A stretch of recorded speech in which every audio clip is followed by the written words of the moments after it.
Alex Jones may sound crazy, but still has 300 million YouTube, he had 300 million people that have watched him on YouTube, and that sort of fringe, arch-conservative, deeply, I think, racist strain is being tapped into at crazy profit by people in the media. Well, it is. The Democrats have been on the offensive for far too long, deeming any who oppose their views as racist. But many people don't realize that it was the Republican Party that spearheaded the abolition movement, beginning with Democratic Republican Party member Thomas Jefferson. Yes, Jefferson was a slaveholder, but he included bold anti-slavery language in the original draft of the Declaration of Independence that was removed. As president on March 2, 1807, Jefferson signed the act prohibiting importation of slaves. This act took effect in 1808 and was the earliest allowed under the Constitution. In 1863, Republican President Abraham Lincoln issued the Emancipation Proclamation, which freed slaves held in the Confederate States. The 13th Amendment to the United States Constitution took effect in December 1865 and finally ended slavery throughout the United States. That year, the Ku Klux Klan was founded. Historian Eric Foner observed that basically the Klan was the military muscle behind the agenda of the Democratic Party, the plantation owner class, and all those truly afflicted with the mental disorder that is racism. The Klan's purposes were to reverse the interlocking changes sweeping over the South during Reconstruction, to destroy the Republican Party's infrastructure, undermine the Reconstruction state, reestablish control of the black labor force, and restore racial subordination in every aspect of Southern life. By any means necessary, the Klan sought this agenda by threats and violence, including the murder against black and white Republicans. The federal government passed the Force Acts to combat the Klan, but they rose up again. More than 2,000 people were killed, wounded, and otherwise in Louisiana within a few weeks prior to the presidential election of November 1868. Although the parish had registered a Republican majority of 1,071, after the murders, no Republicans voted in the fall elections. White Democrats cast the full vote of that parish for Republican Ulysses S. Grant's opponent. The KKK killed and wounded more than 200 black Republicans. 13 captives were taken from jail and shot. A pile of 25 bodies was found in the woods. The Klan made people vote Democratic and gave them certificates of that fact. Furnifold Simmons, a Democratic chairman, ranted about the pervasiveness of black power in an editorial for the Raleigh News and Observer. The Republican Party has the Negro on its hands, and it has to pay some respect to his wishes, the Democrat explained.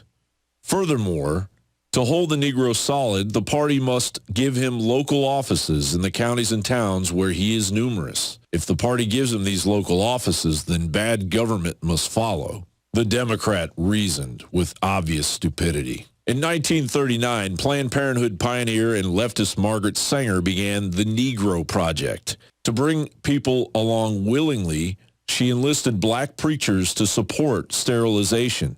She outlined the deceitful plan in a letter to Clarence Gamble of the Procter & Gamble empire. We should hire 3 or 4 colored ministers, preferably with social service backgrounds and with engaging personalities. The most successful educational approach to the Negro is through a religious appeal. We don't want the word to go out that we want to exterminate the Negro population. During the 1950s and 1960s, the Klan forged alliances with Southern police departments. Several members of the KKK groups were convicted of murders and the deaths of civil rights workers and children in the bombing of the 16th Street Baptist Church in Birmingham. Meanwhile, a group of African-American students enrolled in Little Rock Central High School in 1957. Their enrollment was followed by the Little Rock Crisis, in which the students were initially prevented from entering the racially segregated school by the governor of Arkansas. It took the intervention of a Republican President Eisenhower to allow the Little Rock Nine to make American civil rights history. As the horrors of the national civil rights battle dragged on, Democratic President LBJ was pressured to sign the Civil Rights Act of 1964, outlawing discrimination based on race, color, religion, sex, or national origin, and the Voting Act of 1965, designed to enforce the voting rights guaranteed by the 14th and 15th Amendments to the United States Constitution. But behind closed doors, LBJ said this.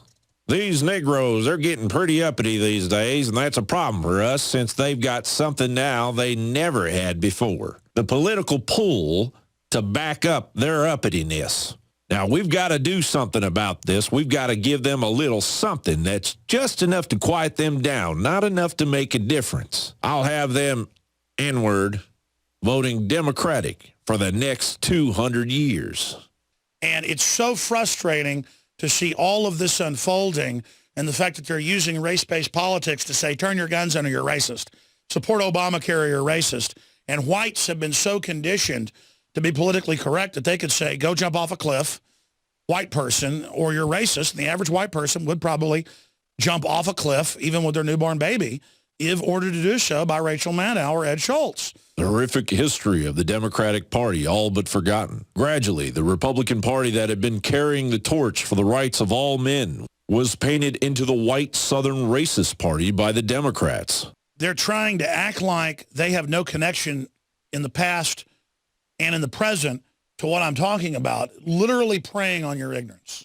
Welfare that had supported the poor white man now went to the 70% of the minority population that gleefully shifted over to the Democratic Party, not even realizing that they had been led into a life of welfare and a system designed to destroy the family. This report is not an endorsement of either party. It is simply the history that we must relearn or be doomed to repeat. See, the globalists are playing everybody off against everybody. That's why we have to unify around ideas and liberty, not around skin color.